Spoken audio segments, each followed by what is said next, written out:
جو لوگ اپنا مال اللہ کی راہ میں خرچ کرتے ہیں ان کے مال کی مثال اس دانے کی سی ہے جس سے 7 بالیں اگیں اور ہر ایک بال میں 100 دانے ہوں،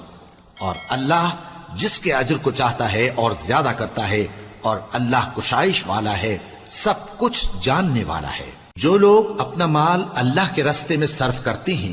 پھر اس کے بعد نہ اس خرچ کا کسی پر احسان رکھتے ہیں اور نہ کسی کو تکلیف دیتے ہیں،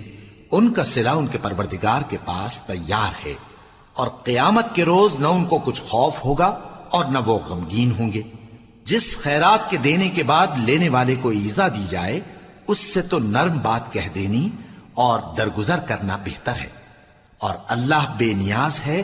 بردبار ہے۔ مومنوں، اپنے صدقات و خیرات احسان رکھنے اور ایذا دینے سے اس شخص کی طرح برباد نہ کر دینا جو لوگوں کو دکھاوے کے لیے مال خرچ کرتا ہے اور اللہ اور روز آخر پر ایمان نہیں رکھتا، تو اس کے مال کی مثال اس چٹان کی سی ہے جس پر تھوڑی سی مٹی پڑی ہو اور اس پر زور کا مے برس کر اسے صاف کر ڈالے۔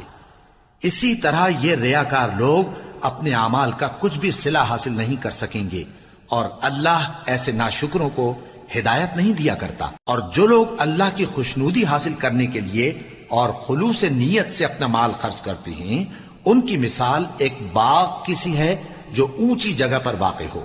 جب اس پر زور کا مے پڑے تو دگنا پھل لائے، پھر اگر مے نہ بھی پڑے تو خیر پھوار ہی سہی، اور اللہ تمہارے کاموں کو دیکھ رہا ہے۔ بھلا تم میں کوئی یہ چاہتا ہے کہ اس کا کھجوروں اور انگوروں کا باغ ہو جس میں نہریں بہ رہی ہوں اور اس میں اس کے لیے ہر قسم کے میوے موجود ہوں، اور اسے بڑھاپا آ پکڑے اور اس کے ننھے ننھے بچے بھی ہوں، تو ناگہاں اس باغ پر آگ کا بھرا ہوا بگولا چلے، پس وہ جل جائے۔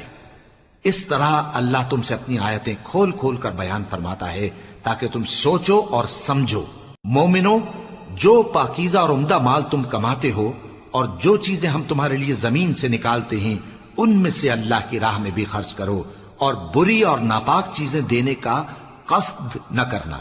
کہ اگر وہ چیزیں تمہیں دی جائیں تو بجز اس کے کہ لیتے وقت آنکھیں بند کر لو، ان کو کبھی نہ لو،